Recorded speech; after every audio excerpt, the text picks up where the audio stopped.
That's either because they don't see slavery as the kind of salient cause of the Civil War, or because the battle was fought on northern soil, or because the battle was fought by Union soldiers who weren't necessarily committed to emancipation, or because it was fought by Southern white soldiers who weren't necessarily slaveholders and were just doing their duty. There are all sorts of reasons that are given for not associating Gettysburg with slavery.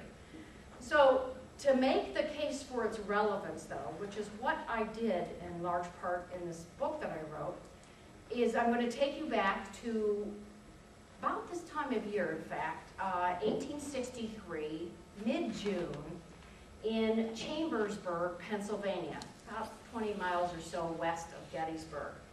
And I'm going to take you back to the home of a young woman named Rachel Cormany. Rachel Cormany wrote a terrific diary. She was living in Chambersburg, obviously, at the time.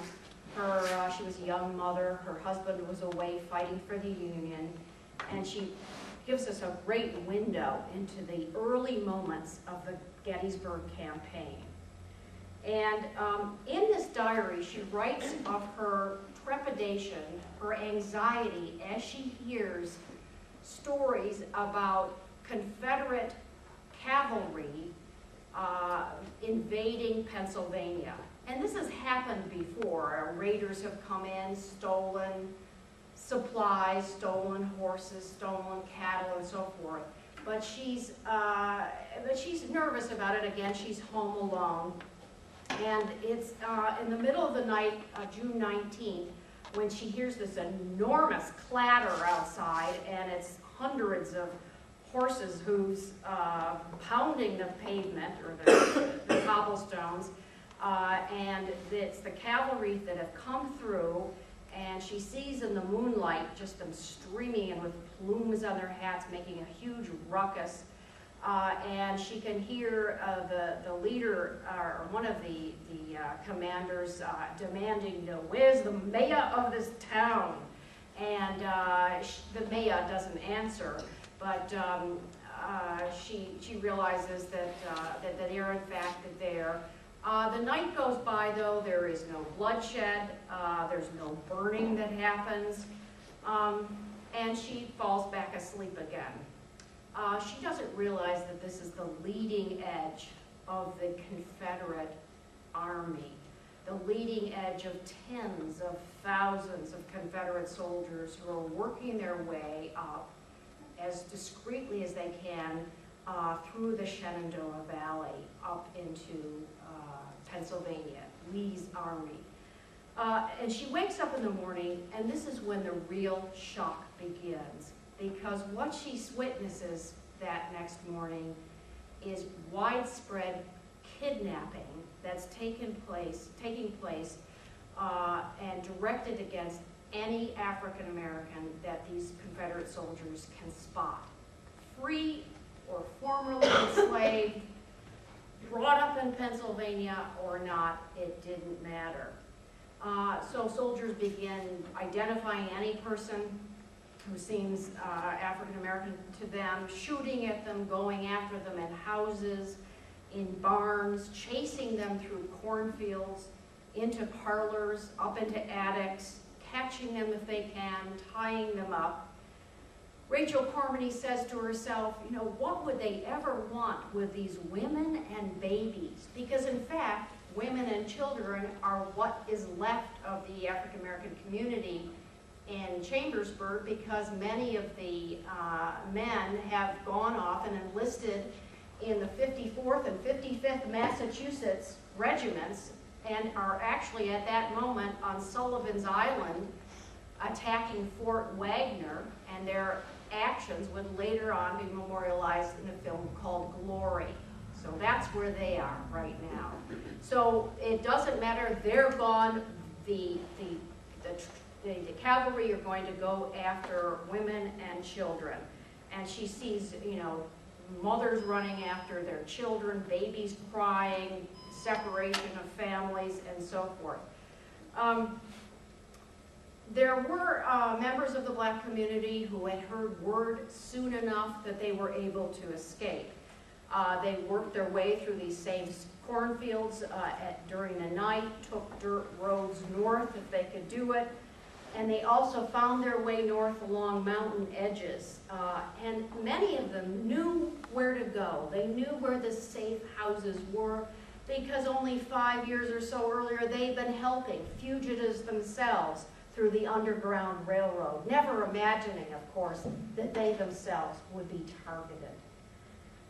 So they, many of them, and you could, people living in Harrisburg, across the Susquehanna River, could see in the daytime when they woke up clouds of dust that was rising up from the dirt road south of them that described how these refugees were just fleeing as fast as they could.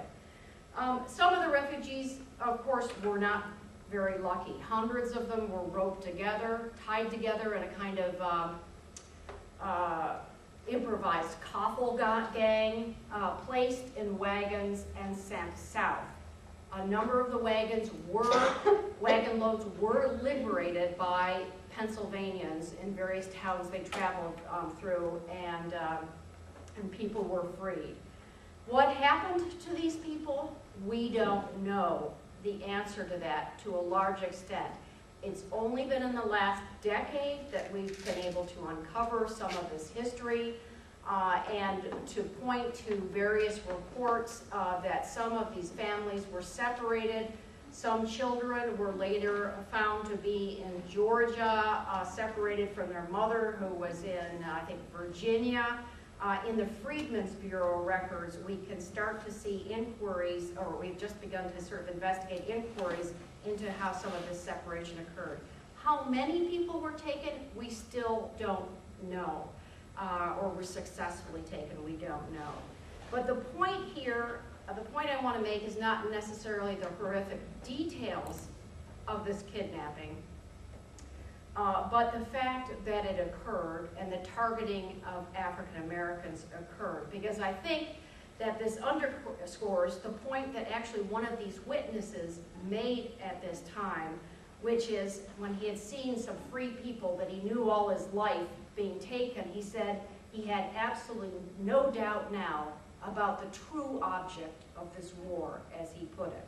So here's how slavery certainly fits in to the Confederate thrust into Pennsylvania, to some of the Confederate war aims, and certainly into the Gettysburg campaign. We also know that some of the same kind of activity was occurring at Gettysburg itself during the first 3 days of July in 1863, which is when the battle occurred. You can take a look at oral histories that were written in the 1930s. You can look at snippets from newspapers, diaries and letters from even some Confederate soldiers themselves who spoke of being offered their choice of young black boys in Pennsylvania. And also the reminiscences of people who have heard stories from their grandparents. And it's clear that some of the authorization for this kind of activity was delivered at the highest level by people like General James Longstreet, for instance, Robert E. Lee's right-hand man. And these accounts speak of African Americans at Gettysburg hiding any way they could, hiding in wagons in the woods, hiding in belfries, hiding in basements, under under porches, and one man, in fact, spent 3 days, and the temperature at Gettysburg in July 1863 was a lot like it was today. And this man spent 3 days underneath an enormous haystack at the very bottom. He was pulled out at the end barely alive. And one of the local families, and I want to bring this up because I'll come back to it later, was a family, a local black family named Bryan. And the Bryan family, Abram Bryan and his wife